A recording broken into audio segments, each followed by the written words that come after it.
He had made precisely 3 mistakes in his 15 years as chairman of the Golden Carp Syndicate. The first was trusting a politician who smiled with his mouth but not his eyes. The second was underestimating the reach of a federal prosecutor with a private grudge. The third, and the only one that would truly matter, was firing Min Jun. It was a clean, surgical act, performed with the same cool detachment he used to approve a shipment or close a rival's accounts. He had done it himself, in her small, meticulously ordered office, a space that smelled of old paper and dried chrysanthemums. He had explained her failure of loyalty in calm, declarative sentences. She had failed to follow a direct order. She had allowed sentiment to interfere with process. She had, therefore, become a liability. She had listened, her hands resting flat on the antique oak desk he had gifted her a decade prior. She did not argue. She did not plead. She simply nodded, a gesture so slight it was barely a movement at all, and said, "I see." He had watched her pack a single canvas bag with a book, a silver thermos, and a small framed photograph he could not quite make out. Then she had walked out, her posture perfect, her footsteps silent on the polished floor. It was only later, when the first tremor hit his perfectly constructed world, that he received the call from the old man, a legitimate shipping magnate who had been a silent partner for 2 decades. The old man's voice was not angry, but filled with a kind of weary pity that was far worse. "You counted the money, Kwan," he'd said, his voice crackling over the secure line. "She counted the promises." 6 words. 6 words that landed like a pane of glass shattering in a silent room. And in their echo, Kwan felt the first cold premonition of the chase to come. The chase to find the woman he had erased, only to discover she was the one who had written his entire world into existence. By the way, wherever in the world you're watching from right now, let me know in the comments. I love seeing how far these stories reach. Okay, where were we? The world that Chairman Kwan had built was a world of surfaces, all of them polished to a high sheen. His penthouse apartment, occupying the top 2 floors of a gleaming tower in Gangnam that his own construction firm had erected, was a testament to this philosophy. The floors were black marble, reflecting the cityscape like a dark, still lake. The furniture was minimalist, Italian, and uncomfortable, chosen for its lines, not for the human body. The air was filtered, held at a constant 21 degrees Celsius. It was a space that managed the environment, that imposed order on the chaos of the city below. Tonight, that order was on full display. 12 of his senior captains and lieutenants were seated around a massive, single-slab rosewood table. They were here for the quarterly review, a ritual Kwan had instituted to reinforce his control. He did not believe in the boisterous, chaotic loyalty of old-school gangsterism.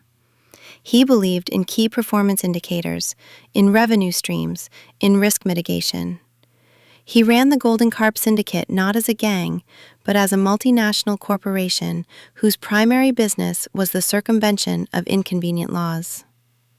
He stood at the head of the table, a slim, elegant man in a bespoke charcoal suit. He did not raise his voice. He never did. He moved through the agenda, his tone even, his language precise. He addressed the head of logistics, a burly man named Kang, about a 4% variance in shipping weights out of the port of Incheon. He questioned the head of entertainment, a slick, smiling man named Shim, about declining revenues in their high-end clubs. His questions were not accusations. They were surgical instruments, designed to find the source of a problem with minimal collateral damage. His gaze swept the table, assessing each man. He knew their strengths, their weaknesses, their ambitions. He saw them as a complex system of gears and levers, which he, the master engineer, had to keep perfectly calibrated. Beside him, slightly back from the table, stood Director Park. Park was Kwan's enforcer, his right hand, the fist to Kwan's brain. He was a man of brutalist efficiency, his face a collection of hard planes and sharp angles. He was dressed, as always, in a severe black suit, his stillness a coiled threat. When Kwan spoke, Park listened, his eyes missing nothing. When a captain faltered in his explanation, Park's gaze would sharpen almost imperceptibly, and the man would invariably correct himself, his voice tight with renewed focus. They were a perfect pairing, the strategist and the weapon. Kwan orchestrated, Park executed. The meeting proceeded with the frictionless hum of a well-oiled machine. Kwan pointed out new opportunities, delineated new areas of operation, and allocated resources. He was performing power, and he was a virtuoso. The men around the table were a mix of old guard and new blood. The older men, who remembered the syndicate's more violent, less profitable days, watched him with a kind of grudging awe. The younger ones, products of Kwan's corporate model, saw him as a figure to be emulated, a master of a game they were still learning. None of them questioned his authority. None of them dared. The final item on the agenda was a minor administrative note. All quarterly expense reports are to be finalized and submitted by noon tomorrow, Kwan stated. The templates have been updated. See Min-jun for the new files. He said her name without thinking, a reflex born of 15 years of habit. A brief, almost imperceptible silence fell over the room. It was Director Park who broke it, his voice smooth and low. "Sir," he said, "Min-jun is no longer with us." Kwan felt a flicker of irritation. Of course. He was the one who had fired her, just that morning. It was an insignificant detail, a minor staffing change. He had already forgotten. The lapse annoyed him. It was imprecise. "Right," Kwan said, his voice betraying nothing. "The files are on the central server. Her access has been revoked. My new executive assistant will handle the consolidation." He did not have a new executive assistant. He hadn't even considered the need for one. Min-jun's role had been so embedded, so seamless, that he hadn't thought about the mechanics of replacing her. It was like noticing a single dead pixel on a flawless screen. Annoying, but trivial. He would have his tech team find a suitable replacement tomorrow. Someone young, hungry, proficient with the latest software. The meeting concluded. The men stood, bowed respectfully, and filed out of the room, their movements disciplined, their faces impassive. Kwan remained standing at the head of the table, looking out at the sprawling galaxy of lights that was Seoul. He felt the familiar, satisfying hum of control settle back over him. His world was in order. Everything was accounted for. The thought of Min-jun, a brief, dissonant note, faded from his mind, dismissed as easily as an outdated piece of data. He had built this empire with his own two hands, with his own mind. He was the architect, the engineer, the chairman. One small, quiet woman was not a pillar. She was a fixture. And fixtures could always be replaced. The first sign that a fixture might be more than a fixture came the next morning at precisely 9:04 a.m. Kwan was in his private office, a space even more severe and controlled than the conference room. He was reviewing market data on a wall of monitors when his secure phone chimed. It was Mr. Han, the owner of a city-wide chain of 24-hour laundromats. On the surface, Han was a legitimate, hard-working small business owner. In reality, his laundromats were the primary mechanism for washing the syndicate's cash from its nightlife and gambling operations, a network of dozens of small streams that flowed into a single, clean river of capital. Han was a nervous man by nature, but his voice on the phone was pitched with a new, raw panic. "Chairman," he stammered, "there is a problem, a big problem." Kwan muted the monitors. "Speak plainly, Han." The deposits, the pickups, they have stopped, Han said, his voice cracking. The evening courier never arrived at the 7 flagship locations last night. The morning transfers for the secondary locations have all been canceled. The system is frozen. Kwon felt a cold knot of annoyance tighten in his gut. This was a logistical issue, a matter for his operations manager. Who is the courier for the flagship route? I don't know his name, Han admitted. He was new, but he always came with the codes.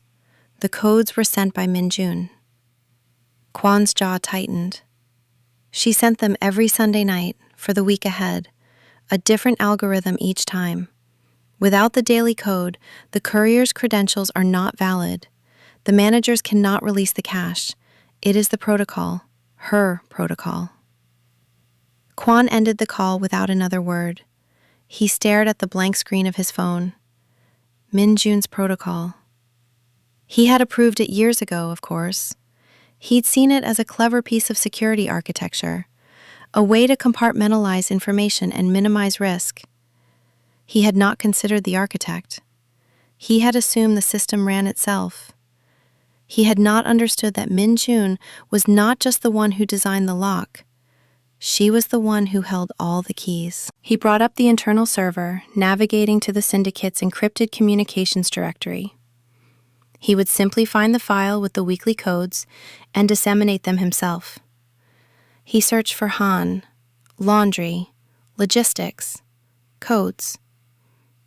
Nothing. He expanded the search. He used his master administrator privileges to scan every directory, every hidden partition. The files did not exist. Or, more accurately, they no longer existed. Her digital footprint was gone. Not just her access, which his tech team had revoked on his orders, but the very structure she had built, the quiet digital infrastructure that ran beneath the surface of his empire, had been systematically and completely excised. It was not the chaotic deletion of a disgruntled employee. It was the work of a master archivist meticulously deconstructing her own library, taking not the books, but the card catalog, leaving behind a world of information that could no longer be navigated. Before he could fully process the implications, the secure phone chimed again. It was 10:17 a.m. The call was from the abbot of a remote Buddhist temple in the mountains of Gangwon province. The temple was a place of serene beauty and also the syndicate's most important neutral ground, a place where Kwon met with rivals, politicians, and international partners, brokering deals under a centuries-old truce. Chairman Kwon, the abbot's voice was calm but held a note of finality. I am calling to inform you that the temple is no longer available for your use. Kwon was stunned into silence. The syndicate had funded the temple's restoration, had endowed its charity work for a generation. It was his territory. Explain yourself, Abbot, Kwon said, his voice dangerously low.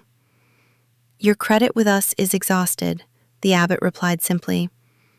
The arrangement was not with the Golden Carp Syndicate. It was a personal promise, made to Miss Min-jun.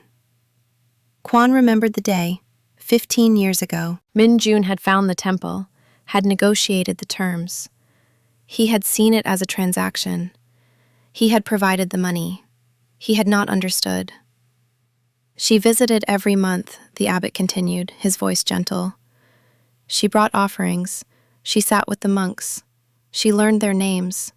She drank tea with me. She never spoke of your business. She spoke of balance.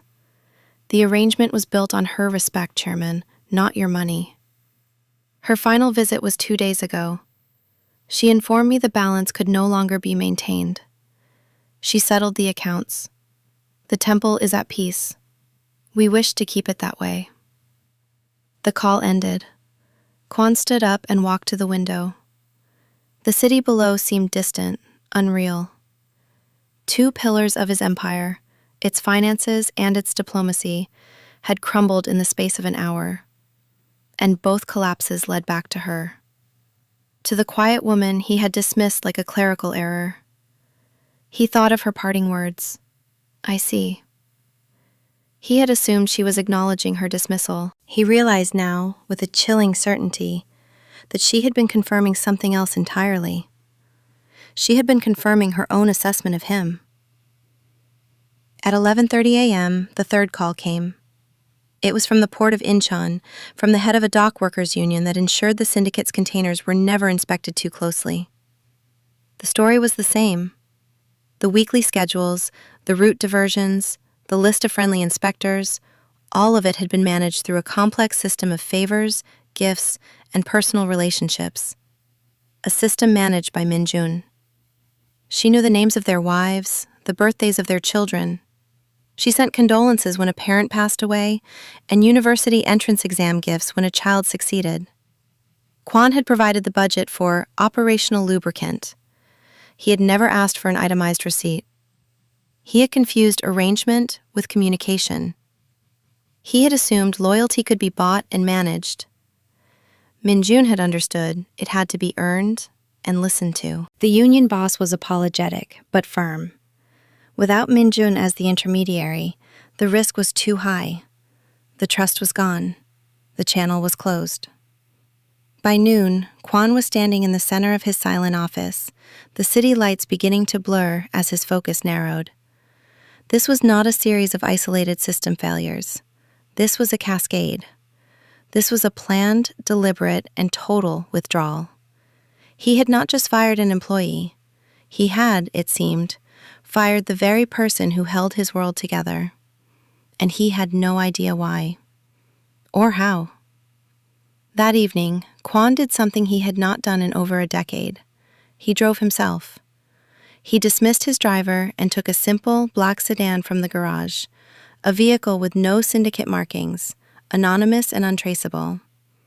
He drove not to a safe house or a captain's territory, but to the quiet residential neighborhood where Min-jun had lived. Her apartment was on the third floor of a modest, well-kept building, the kind favored by academics and civil servants. He had never been here before. He had her address on file, of course, a data point in her employee record. He had never considered it a place where a person actually lived. He used a master key his security team had provided to enter the building, his movements silent and practiced. The hallway smelled of kimchi stew and clean linen. It was a smell of ordinary life, alien to his filtered, temperature-controlled world. He picked the lock on her apartment door in under 10 seconds, a skill from a former life he had never allowed himself to forget. He stepped inside and closed the door, standing for a long moment in the darkness before finding the light switch. The apartment was small, perhaps 70 square meters, and it was almost completely empty. But it was not the emptiness of a hasty departure. It was the emptiness of a planned and thoughtful extraction. The walls were bare, with clean, unfaded rectangles where frames had once hung. The floors were spotless. There were no stray papers, no forgotten objects in the corners.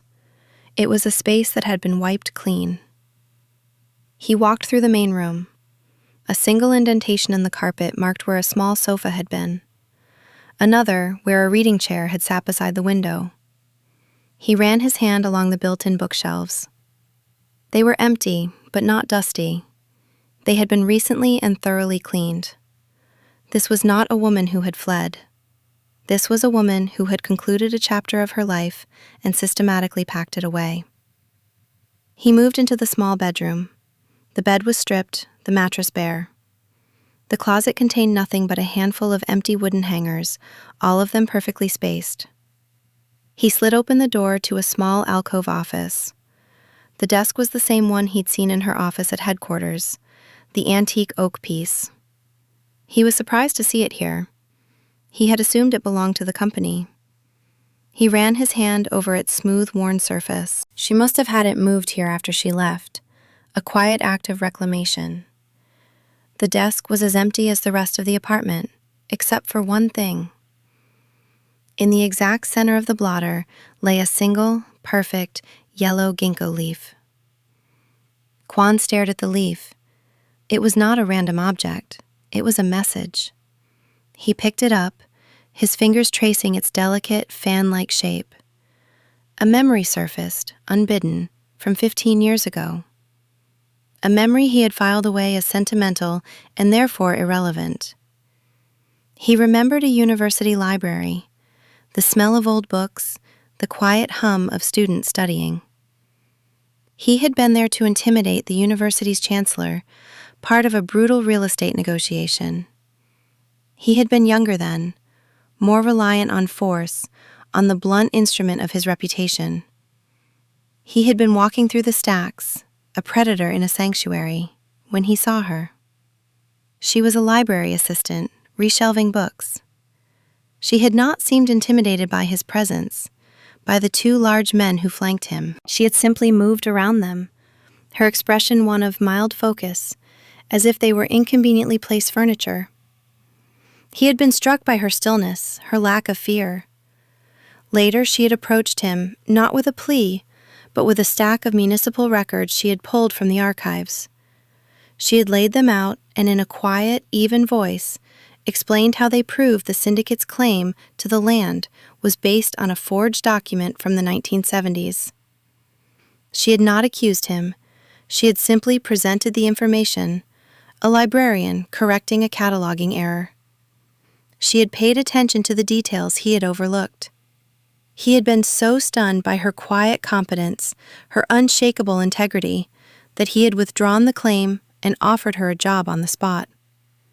He told her he was building something new, an organization with order and structure, and he needed someone who could see the truth in the records. On their first day working together, walking through a park near the office, she had picked up a fallen ginkgo leaf. "They are living fossils," she had said. "They have seen everything. They remember." It was the first clue, a signpost pointing him back to the beginning. The leaf was not just a memory. It was the start of a trail designed by an archivist, a trail he now knew he had to follow. He had to understand not just how she had disappeared, but what she had been trying to tell him for 15 years. The ginkgo leaf led him, as she must have known it would, to Insadong, the district of antique shops and traditional tea houses. It was a part of Seoul he rarely visited, a relic of a past he had sought to streamline and modernize. He found the shop tucked away in a narrow alley, its wooden sign so weathered as to be almost illegible. The Scholar's Brush. It was a bookbinder's workshop, a place that smelled of aging paper, leather, and hide glue. An old man with a long white beard and ink-stained fingers sat on a low stool, stitching the spine of a heavy tome with a curved needle. He looked up as Kwon entered. His eyes, magnified by thick spectacles, were calm and knowing. He did not seem surprised to see him. "You are late," the old man said, his voice a dry rustle. "She said you would be here yesterday." Kwon placed the ginkgo leaf on the counter. "She left this for me." The bookbinder nodded, setting aside his work. "She did. She said it was the key to a door you had forgotten how to open." He shuffled to the back of the shop and returned with a rectangular package, wrapped in plain brown paper and tied with simple twine. It was surprisingly heavy. "I was to give you this when you brought the leaf." Kwon took the package. "What did she say to you?" The old man returned to his stool, picking up his needle. "She said very little, she never did, but she listened a great deal. She first came to me more than 10 years ago, not for business. She came to learn about paper, about ink, about how to preserve things that are fragile. She said she was an archivist for a man who was building a great house of glass, and she worried he would forget the feel of stone." He paused, pulling a thread taut with his teeth. "She paid me for this service then, a decade ago, a retainer. She said one day she might have something important that needed to be kept safe, something that needed to be delivered to you.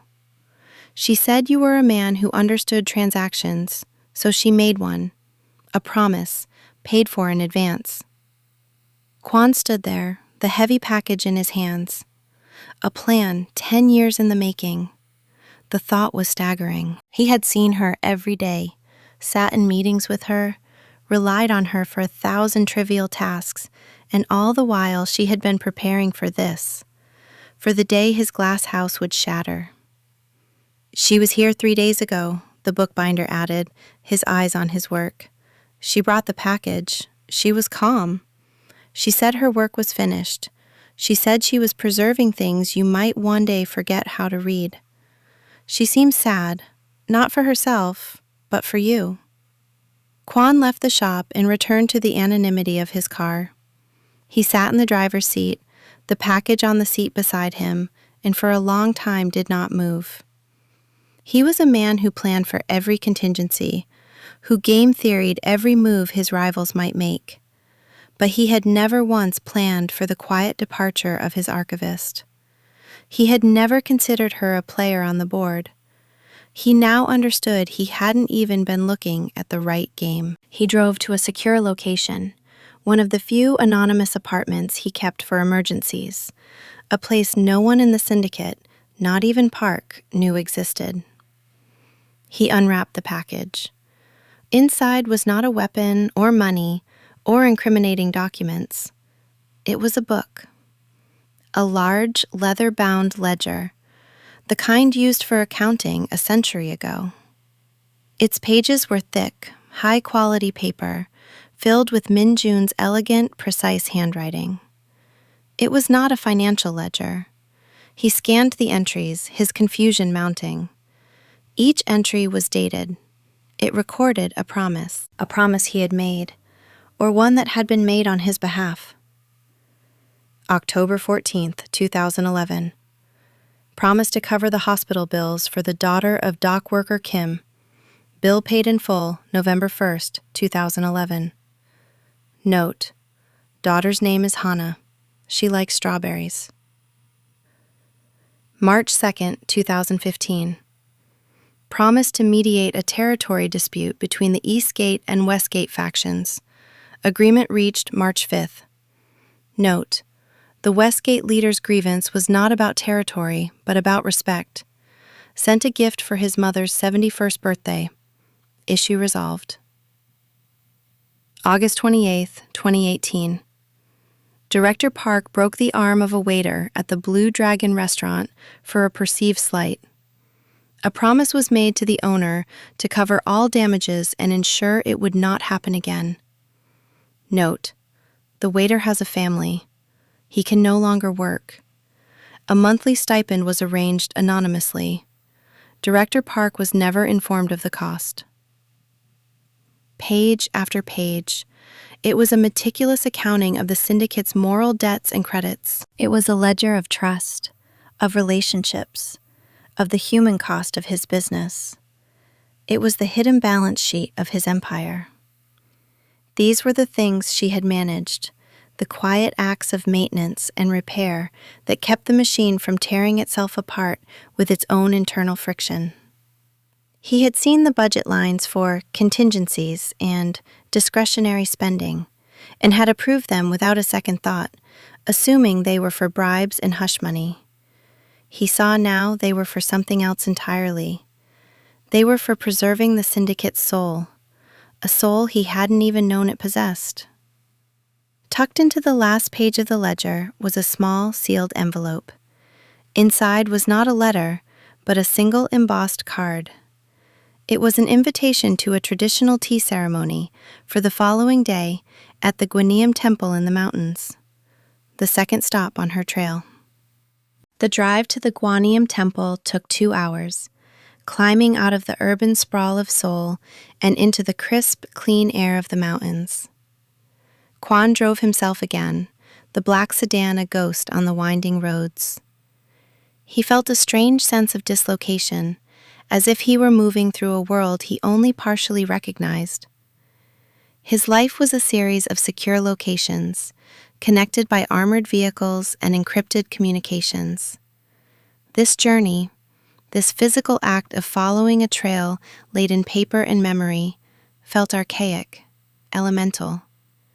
He was a man of the digital age, of instantaneous information and remote control. Minjun was forcing him to move at the speed of thought, of contemplation. The temple was nestled in a high valley, its curved tile roof seeming to grow organically from the surrounding pine forest. It was not the same temple whose abbot had called him the day before.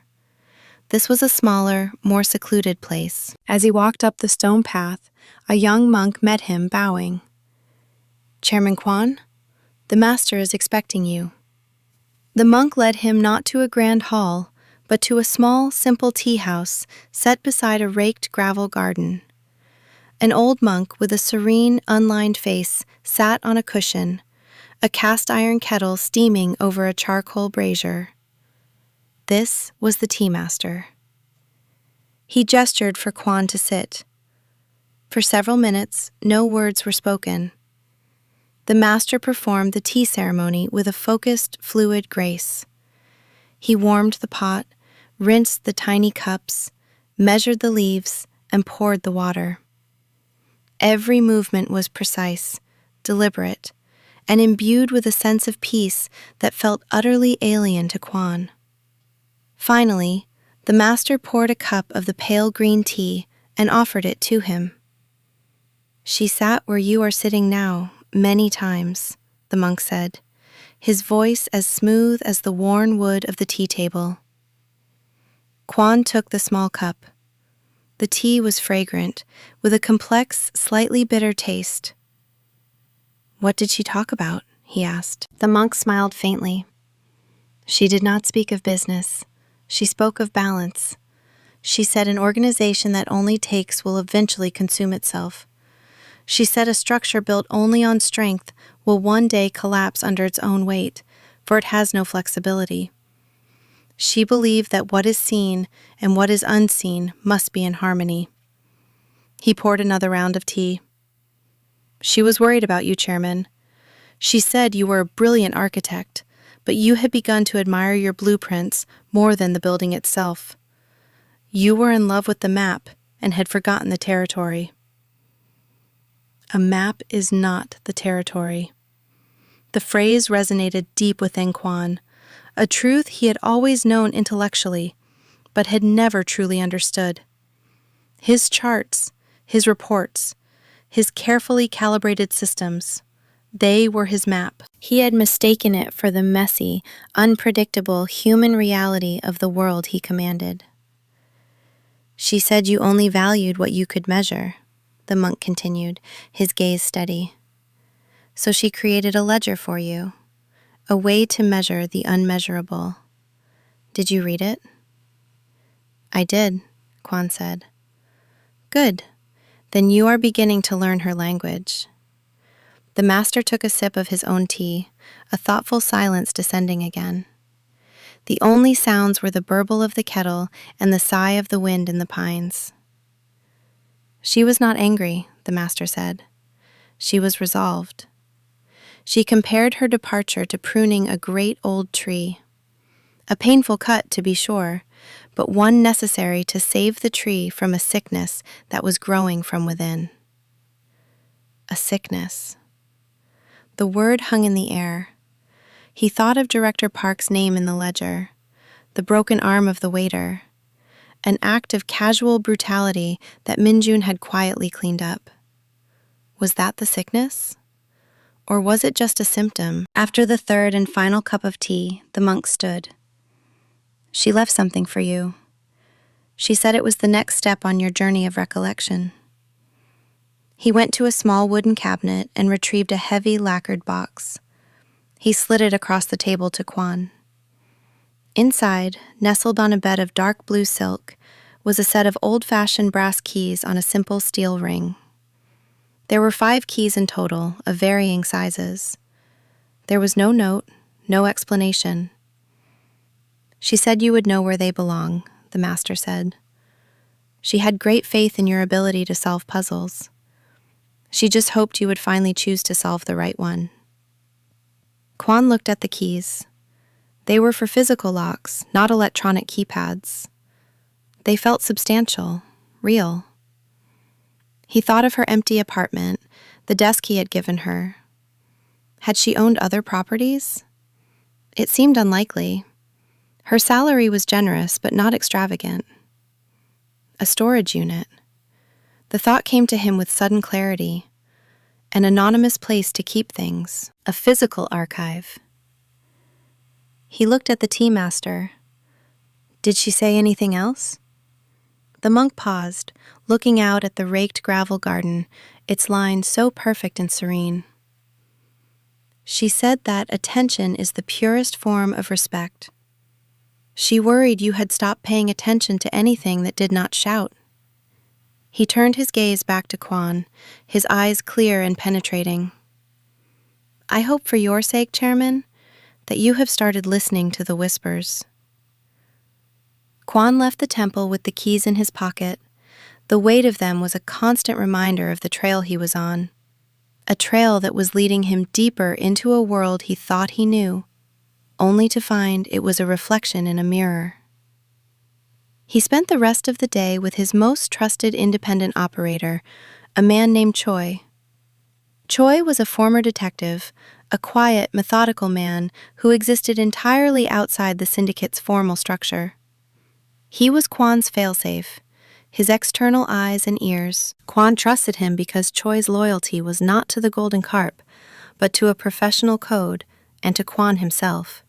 A relationship forged years ago when Kwan had saved Choi's family from a rival's vendetta. He gave Choi one of the keys. This is for a commercial storage facility, Kwan instructed. I don't know which one. There are hundreds in the Greater Seoul area. The key is old. It's not from a modern chain. Look for older, independent facilities. Cross-reference them with any records of payments from Minjun's personal accounts over the last 15 years. I want it found. Quietly. Choi simply nodded and left.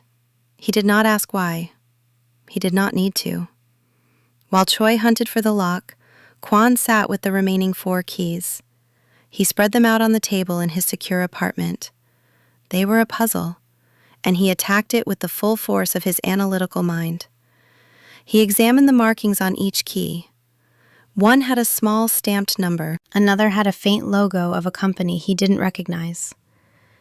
He took high-resolution photographs and ran them through image search databases. He cross-referenced the key blank manufacturers with locksmith records. For hours, he worked in silent, focused intensity, the world outside his window fading into an irrelevant blur.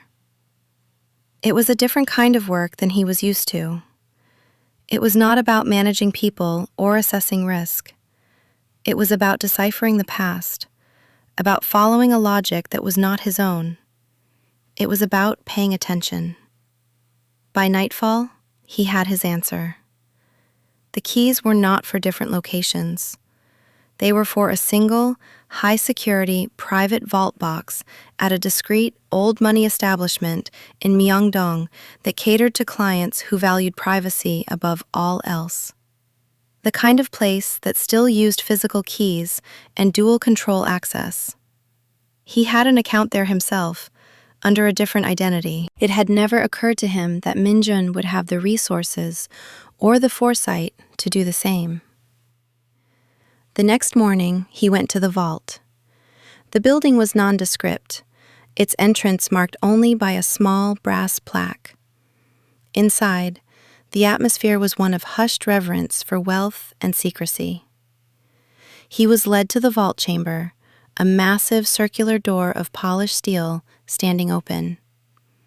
He used his key and the master key held by the vault manager to open box number 713. The heavy steel door swung open, and inside, he found her hidden archive. It was not one box, it was a wall of them. She had rented 6 large-capacity vaults, all interconnected. It was a library of his life's work, a shadow history of the Golden Carp Syndicate. It was meticulously organized. There were ledgers, binders, and sealed evidence bags. There were indexed hard drives and encrypted data sticks. There were reels of microfiche containing old public records. It was the work of a lifetime spent in the quiet, thankless task of watching, listening, and recording. He spent the entire day in the cold, sterile air of the vault, a man excavating his own tomb. He started with a binder labeled Project Nightingale. It detailed a real estate development deal from 5 years prior. On the surface, it had been one of his greatest successes, a triumph of negotiation and financial engineering that had netted the syndicate a fortune. His map of the project was a clean, elegant diagram of profit. Min-jun's archives showed the territory. The binder contained copies of the original land surveys, which she had proven were falsified by their own construction subsidiary. It had sworn affidavits from small landowners who had been threatened and intimidated into selling their ancestral homes for a fraction of their worth. It had audio recordings of meetings where Director Park had given the orders to use any means necessary to clear the land. And it had financial records showing how Park had skimmed millions from the project budget, routing it through a series of shell corporations based in Panama. Shell corporations that Kwan had never known existed. Kwan felt a cold sickness spread through him. He had celebrated that deal. He had praised Park for his efficiency and ruthlessness. He had seen the intimidation as a necessary cost of business. He had not paid attention to the details. He had not listened to the whispers of injustice. He had looked at the profit and loss statement and declared it a success. Min-jun had looked at the people and recorded the truth. He moved to the next section, labeled the Incheon Alliance. It documented the syndicate's relationship with a powerful Chinese triad that controlled smuggling through the port. Kwan's understanding of the alliance was that it was a partnership of equals, built on mutual respect and shared interests. Min-jun's records painted a different picture. They included transcripts of secret meetings between Director Park and the triad's second-in-command. They included satellite photos of unsanctioned shipments. They included financial analysis that proved Park had been systematically selling the syndicate's information and access to the triad for a cut of their side deals. He had been weakening Kwan's position, making him dependent on an alliance that Park secretly controlled. Park wasn't just skimming. He was building a power base, a parasitic entity growing within the host. Hour after hour, Kwan descended deeper into the labyrinth of betrayal Min-jun had uncovered. The evidence was overwhelming, irrefutable, and devastating. Every file, every recording, every photograph was a testament to her patient, invisible work. She had been watching Park for years. She had seen the small discrepancies, the minor abuses of power, the subtle shifts in loyalty, and she had followed them, thread by thread, until they led her to the heart of the conspiracy. The sickness the team master had spoken of? It was Park, a cancer that had been metastasizing right under Kwan's nose. And Kwan, blinded by his trust in Park's loyalty and his own obsession with the big picture, had missed it completely. He had been looking at the forest, while Park was poisoning the trees, one by one. The final piece of the puzzle fell into place when he found a file labeled The Errand. It was a thin folder. Inside was a single document, a copy of the debt record for the small family he had ordered Min-jun to erase. The order that had been the catalyst for her firing. Attached to it was a note in her handwriting. The debt was sold to Director Park's personal holding company 3 weeks ago. The family's land is adjacent to a planned government development. Its value will increase 100-fold. Erasing the syndicate's debt would clear the way for him to foreclose and seize the land personally. This was not a test of my loyalty to the syndicate. It was a test of my complicity in his corruption. Kwan sank down onto the cold floor of the vault, the folder in his hand. He finally understood. He had not been testing her. Park had been testing him. Park had engineered the entire situation, creating a small, seemingly insignificant moral dilemma to see if Kwon would choose cold, empty process over the syndicate's unwritten code. A code Min-jun had spent 15 years trying to preserve. Kwon had failed the test. He had given the order Park wanted, and in doing so, had given Park the perfect excuse to remove the one person who could expose him. Min-jun's refusal to obey the order was not an act of insubordination. It was the last, desperate act of a loyal soldier trying to warn her king that the castle was about to fall. And the king had answered by banishing her. The full weight of his failure crashed down on him. It was not just a strategic error. It was a profound moral blindness. He had betrayed the single most loyal person in his organization to protect the man who was actively betraying him. He thought of the call from the old shipping magnate. You counted the money, Kwon. She counted the promises. The 6 words now echoed in the silence of the vault, a judgment he could not escape. Late that night, Choi called. He had found the storage facility. It was in a dusty industrial park on the outskirts of Busan. Kwon looked at the last file Min-jun had left for him.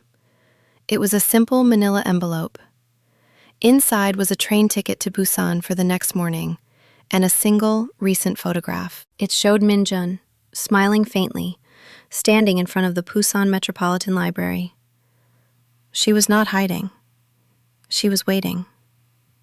The journey to Busan on the KTX high-speed train was a blur. Kwon sat in the first-class cabin, the rhythmic clatter of the wheels a counterpoint to the turmoil in his mind.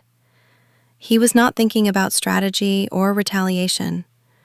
He was thinking about a ginkgo leaf, a ledger of promises, and a cup of bitter tea.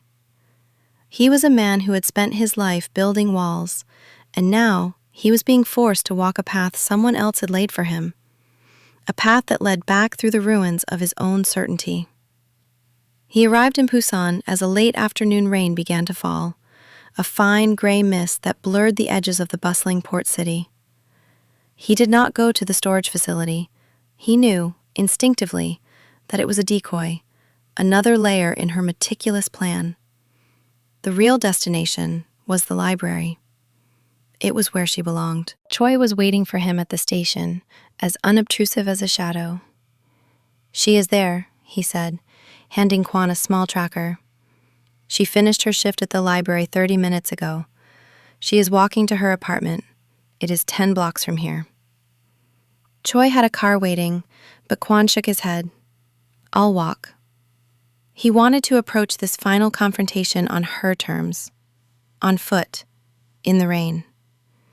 He moved through the crowded streets of Busan, an anonymous figure in a dark coat, the collar pulled up against the weather. The city was vibrant, alive, a chaotic symphony of sounds and smells. It felt more real, more vital than the sterile perfection of his Gangnam penthouse. This was the territory. This was the world Min-jun had chosen. He found her on a quiet side street, lined with small restaurants and shops. She was walking slowly, without an umbrella, letting the rain darken her simple gray coat. She was carrying a canvas bag filled with books. She looked peaceful. The thought struck him with an odd force. She was not a fugitive. She was not a woman in hiding. She was simply a person living her life. For a moment he hesitated. What was he going to say? I was wrong? Come back? The words felt hollow, inadequate. They were the words of a man trying to fix a machine, not mend a profound breach of trust. He remembered the tea master's words. Attention. He had to show her he was finally paying attention. He quickened his pace, the rain plastering his hair to his forehead. He was 50 feet away, then 30, then 10. Min-jun, he shouted, his voice rough, louder than he had intended. She stopped. For a long moment she did not turn around. Her shoulders were straight, her posture unchanged. Then, slowly, she turned to face him. Her expression was not one of surprise or fear. It was one of quiet assessment. Her eyes, the same clear, intelligent eyes that had looked at him across a library table 15 years ago, met his. There was no anger in them. There was no pity. There was only a vast, deep stillness. He walked the final few feet until he was standing in front of her. The rain ran down his face, dripping from his chin. He was the chairman of the Golden Carp, one of the most powerful men in the country, and he felt utterly exposed, stripped of all his authority, all his control. He was just a man, standing in the rain, facing the woman he had wronged. He did not offer excuses. He did not make demands. He reached into his coat and took out the thin folder from the vault, the one labeled The Errand. He held it out to her. It was protected from the rain by a plastic sleeve. "I see," he said, echoing her last words to him. It was not an apology. It was a confession. It was an acknowledgement of his own blindness. She looked at the folder, then back at his face. She did not take it. "Your coat is getting wet, Chairman," she said, her voice quiet, even. It was the first time she had spoken. He had expected recrimination, anger, tears. He had not expected this calm, almost maternal concern. It disarmed him more than any outburst could have. "My apartment is nearby," she continued. "We should talk inside." Her apartment was as small and simple as the one in Seoul had been, but this one was lived in. Books were stacked on every available surface. A half-finished puzzle sat on a low table. The air smelled of damp wool and brewing barley tea. It was a space of quiet contemplation. She took his wet coat and hung it on a hook by the door. She moved with the same unhurried, efficient grace he remembered. She was no longer his employee, but she was still Min-jun. She prepared tea, her movements as precise and calming as the monks at the temple. They sat in silence until she handed him a cup. He looked around the small room. "You planned all of this," he said. It was not a question. "I prepare for contingencies, Chairman," she replied, using his title like a shield, maintaining a formal distance. "It is what I was trained to do. It is what you hired me to do. I saw a structural weakness in the organization, a fatal one. I presented the data. You chose to ignore it. So I activated a different protocol."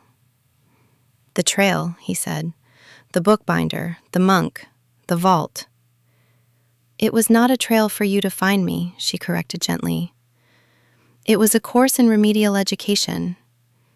I did not know if you would choose to take it. I hoped you would. I hoped the man who hired me was still in there, the man who was impressed by truth, not just power." He felt the sting of her words. "The archive, it's a masterpiece, Min-jun. The detail, the patience. How long?" "I began the day Director Park ordered his men to break the legs of a union organizer who was asking for a fair contract," she said, her voice devoid of emotion. "That was 8 years ago. You called it decisive action. I called it a liability. I realized then that your map and my territory were diverging. I started my own map, one that showed the ground as it truly was." He looked down at his hands, wrapped around the warm teacup. "He is a cancer. You were right. I was blind." "You were not blind," she said, her voice sharpening for the first time. "You were distracted. You were so focused on growth, on expansion, on the elegance of your systems, that you stopped paying attention to the quality of the components.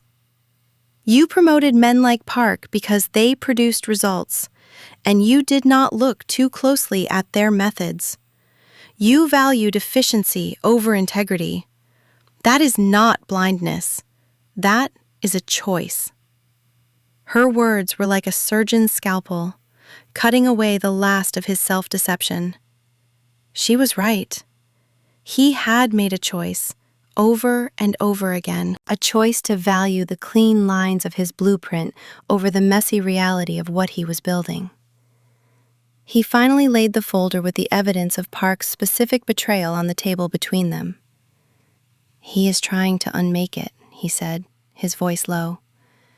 "Everything. He's been selling us out to the triads. He's been building his own faction. Your firing was the final move. He needed you gone so he could consolidate his power." He looked at her, and for the first time, he asked, not ordered, "What do we do?" Minjun looked at the folder, then at him. A long, silent moment passed. She was weighing him, measuring him, not as a chairman, but as a man. "You said we," she observed quietly.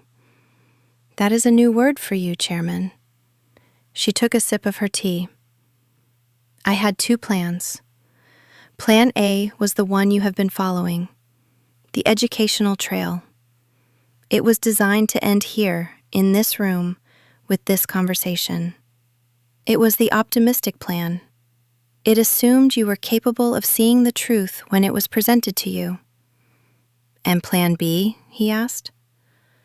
"Plan B was a dead man's switch," she said calmly. "If I had not been contacted by you or your agent within 72 hours of my arrival in Busan, the entire archive, every ledger, every recording, every photograph, would have been delivered simultaneously to the National Tax Service, the Supreme Prosecutor's Office, and the investigative desk of the country's largest newspaper. It would have been the end of the Golden Carp. It would have been the end of you.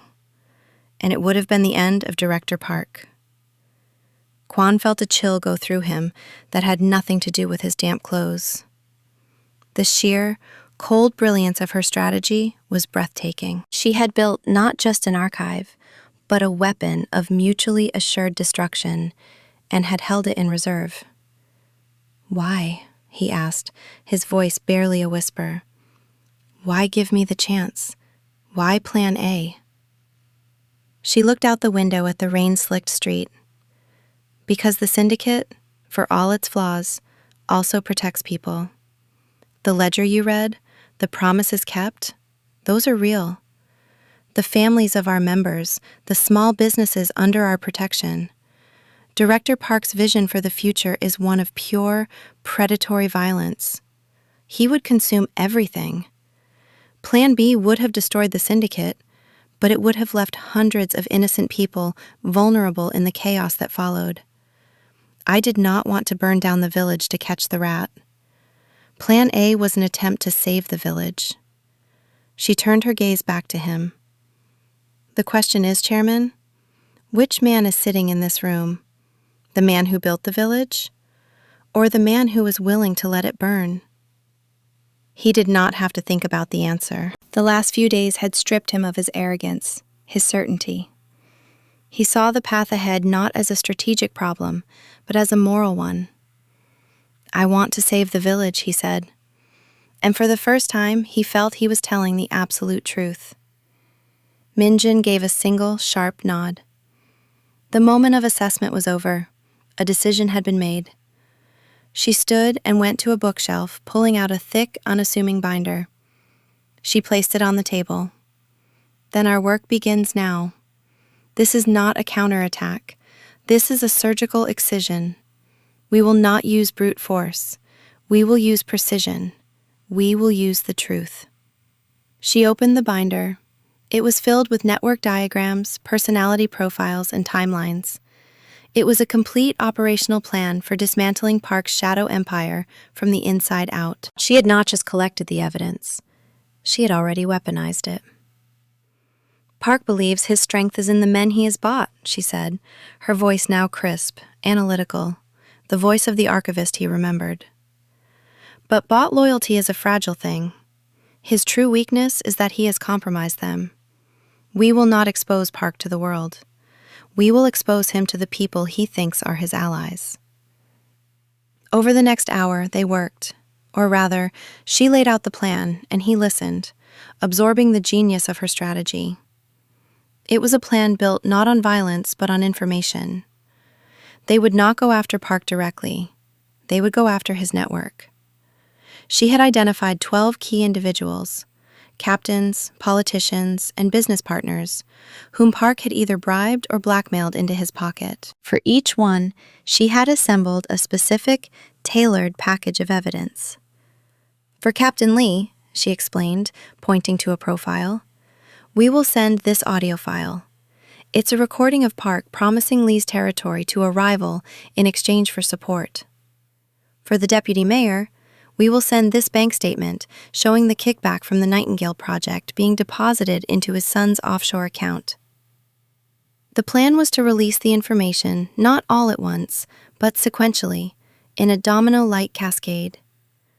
They would use anonymous, untraceable methods to deliver each package, creating an atmosphere of paranoia and distrust within Park's own faction.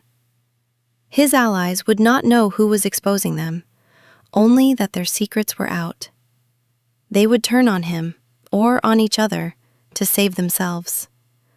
It was elegant, precise, and utterly ruthless. As they finalized the details, Kwan's phone buzzed. It was a priority alert from Choi. He answered, putting it on speaker. Chairman? Choi's voice was tense. Park has made his move. He's called an emergency council of the captains. The meeting is at midnight at the Grand Hotel. He's not waiting. He's making a play for control. He's going to declare you unfit and demand a vote of no confidence. Kwan looked at the clock. It was 6 p.m. They had 6 hours. Their surgical, patient plan had just been rendered obsolete. Park was forcing a confrontation, a crude test of strength. He's moving to a direct assault, Kwan said, his mind racing. He believes he has the numbers. The younger captains, the ones who value muscle over thought. Minjun was silent for a moment, her eyes closed. She was processing, recalculating. When she opened them, her gaze was clear. Then we must change the arithmetic, she said. He thinks the vote is about strength. We will make it about trust. The small apartment in Busan became a war room. The ticking clock of the 6 hours until midnight lent a new, sharp urgency to every action. Kwan, who had once commanded his empire from a sterile penthouse, now found himself taking orders from a woman in a small, book-filled room, and he did not resent it. He recognized with a clarity that was both humbling and invigorating that she was the superior strategist in this kind of war. Her plan had been for a slow, methodical dismantling. Now she adapted it for a blitzkrieg of truth. We cannot stop the meeting, she stated, her voice calm and focused. So we must change the attendees, or rather, their allegiances. You are going to make a series of calls, Chairman. She pushed a list across the table. It contained the names of 7 captains, not the ones firmly in Park's camp, nor the ones unshakably loyal to Kwan. These were the wavering allies, the pragmatists, the men who would vote with whoever they thought would win. These are the men whose votes will decide the outcome, Minjin said. Park has promised them power and money. You will offer them something else. You will offer them fairness. Kwan looked at the first name, Captain O, a grizzled veteran who controlled the private lending operations. Kwan had recently ruled against him in a dispute, a decision Kwan now realized had been based on incomplete data provided by Park. What do I offer him? Kwan asked. Minjin slid a folder toward him. It was from her archive. You offer him this, a full reversal of your previous decision. The evidence in this file proves he was right. You will admit your error. You will restore his honor. And you will backdate the settlement with interest. Kwan stared at her. Admitting error was not something he did. It was a sign of weakness. Weakness is refusing to correct a mistake once you see it, Minjun said, as if reading his thoughts. Strength is the ability to change. They are not voting for the Kwon of yesterday. They must be convinced to vote for the Kwon of tomorrow. A map is not the territory, Chairman. Show them you can navigate. He made the first call. His hands, usually so steady, felt clammy. He dialed Captain O's number. The old captain's voice was gruff, wary. "Chairman?" "Oh," Kwon began, his voice tight. He took a breath, looked at Minjun, and started again. "I made a mistake. Regarding the Cheongdam-dong development deal, you were right. I was wrong." There was a stunned silence on the other end of the line. Kwon continued, laying out the evidence from Minjun's file, explaining how he had been misled. He didn't mention Park.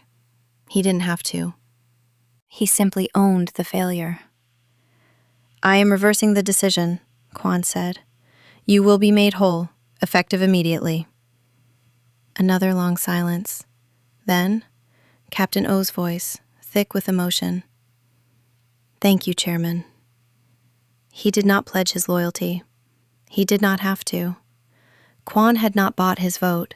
He had earned his respect. 1 down, 6 to go. The hours bled into one another. Each call was a delicate, high-stakes negotiation. Guided by Minjun and her encyclopedic knowledge of the syndicate's true history, Kwon moved from one wavering captain to the next. To a captain whose son had been denied entry into the syndicate's training program, he offered a personal mentorship, acknowledging the boy's potential, which he had previously overlooked. To a captain who felt his territory was being encroached upon, he offered to personally mediate a new boundary agreement based on historical precedent from Minjun's ledgers, not on current revenue. He was not making grand promises of future wealth. He was making specific, actionable repairs to past injustices. He was not managing. He was listening. He was not arranging. He was communicating. With each call, he felt something shift inside him. The rigid certainty that had defined him was being replaced by a more flexible, more resilient strength. He was learning to see the human beings behind the titles, the complex histories behind the balance sheets. He was, for the first time, seeing the territory. Meanwhile, Minjun orchestrated a parallel attack. Using a series of encrypted channels and burner phones, she began disseminating the tailored packets of evidence, not to the wavering captains, but to the men Park believed were his staunchest allies. To Park's head of security, she sent a file showing that Park had a secret deal to replace him with a triad enforcer. To his chief financial officer, she sent proof that Park was cooking a separate set of books to cheat him out of his share. She was not trying to win them over. She was sowing chaos. She was turning Park's own network of betrayal in on itself. By 11 p.m., an hour before the meeting, the situation was in flux. Kwon had secured the grudging respect, if not the outright loyalty, of 5 of the 7 wavering captains. The other 2 remained noncommittal. In the meantime, reports started trickling in through Choi's network. 2 of Park's key lieutenants had gotten into a violent argument at a bar. Another had suddenly left the city. Park's solid block of support was beginning to fracture at the edges. It was 11:45 p.m. Kwon made his final call, not to a captain, but to the old shipping magnate, the man whose 6 words had started him on this path. "I need the Grand Hotel's communication system shut down in 15 minutes, Kwon said. "No cell service, no internet, for 1 hour." "That is a difficult request, Kwon," the old man said. "I know," Kwon replied, "but I am calling to collect on a promise. Not one of mine, one of hers. The ledger says she helped you locate your daughter after she ran away from home 10 years ago, an act for which you were grateful and for which she asked nothing in return." There was a moment of shocked silence. Then the old man's voice, soft and low. "The hotel will go dark at midnight. Good luck, Kwan. It seems you have finally learned to count the things that matter." At precisely midnight, as Kwan and Min Jun monitored the situation from her small apartment, the meeting at the Grand Hotel began. And then, as promised, the hotel went dark. The collapse of Director Park was not a dramatic, fiery explosion. It was a slow, quiet implosion, happening in the vacuum of a communications blackout. He stood before the assembled captains in the hotel's penthouse suite, a space he had chosen for its symbolism of power. But without his phone, without the constant stream of information and reassurance from his network, he was isolated. He began his speech, a tirade against Kwan, accusing him of weakness, of being out of touch. But the faces watching him were not the confident, eager allies he had expected. They were tense, uncertain. Whispers had already spread through the room, whispers of betrayal, of secret deals, of evidence suddenly appearing on phones and laptops just before the blackout. Men were looking at each other with suspicion, wondering who knew what.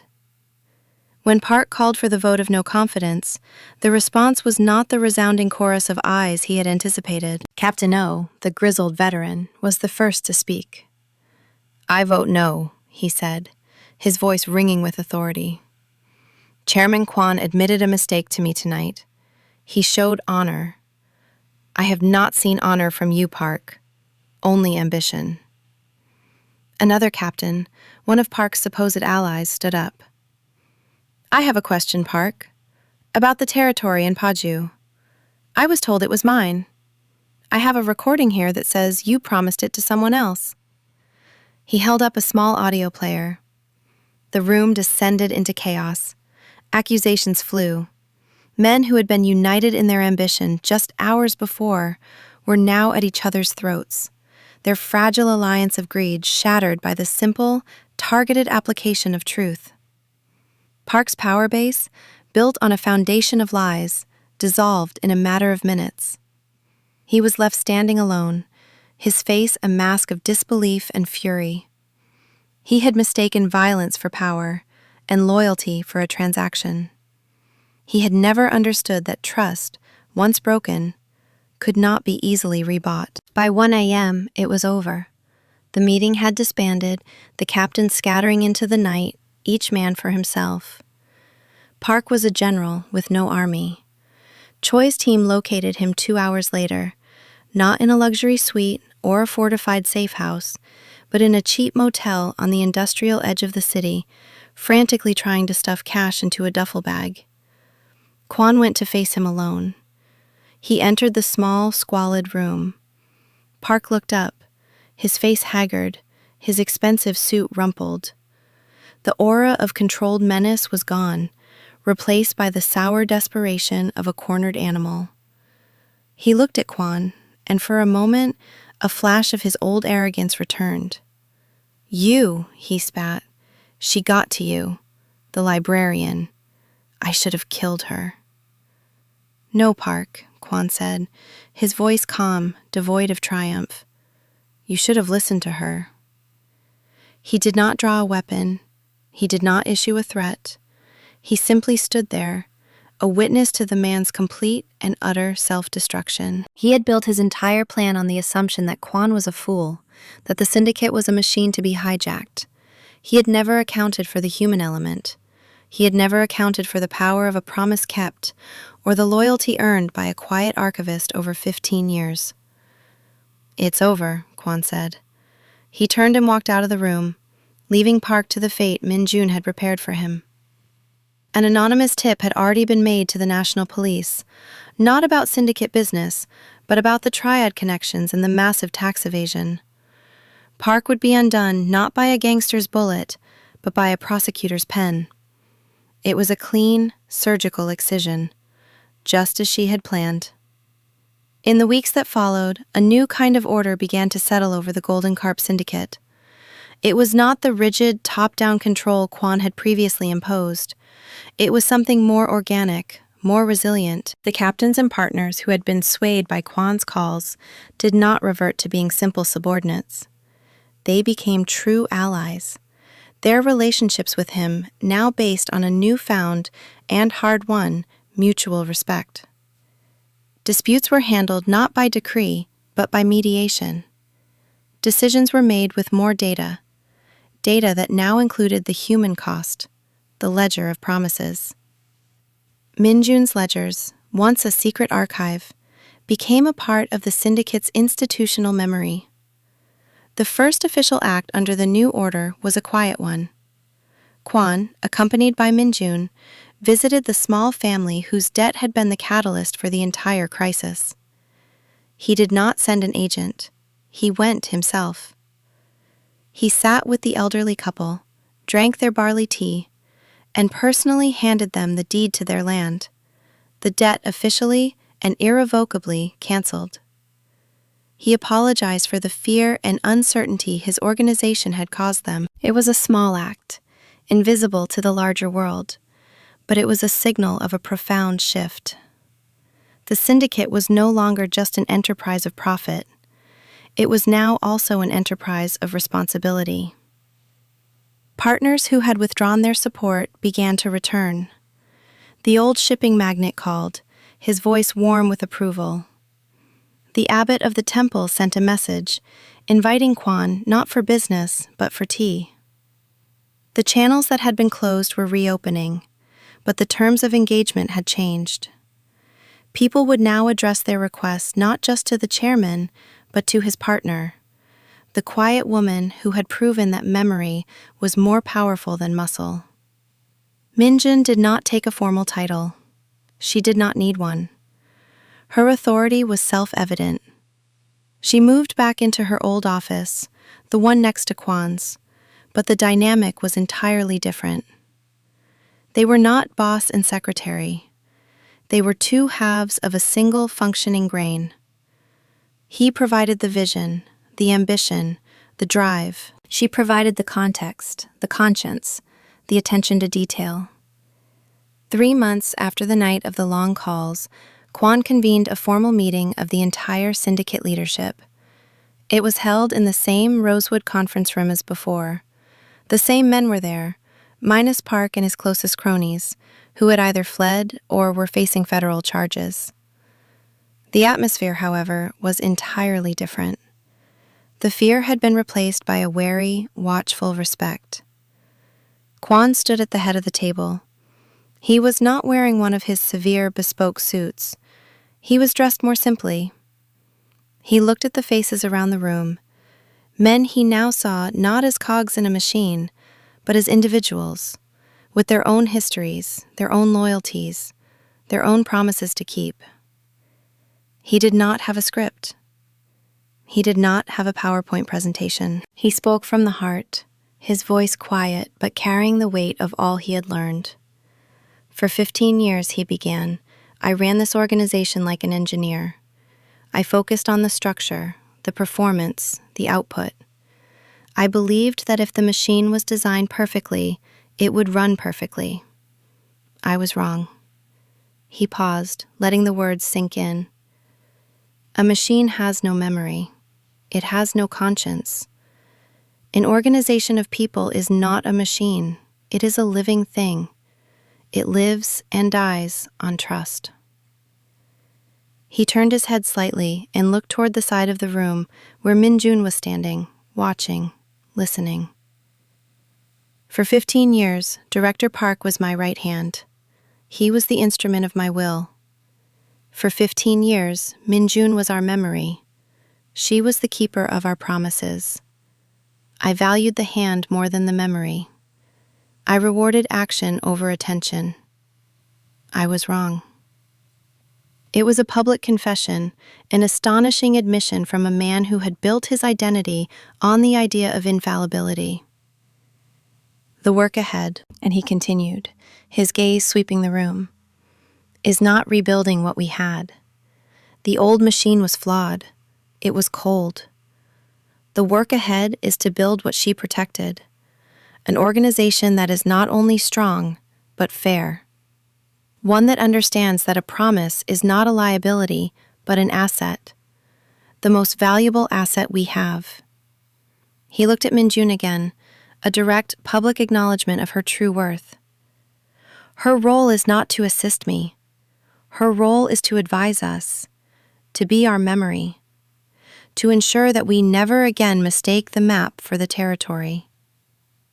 Later that night, after the meeting had concluded, and the captains had departed with a new, sober understanding of the syndicate's future, Kwon and Minjun stood alone in his penthouse office.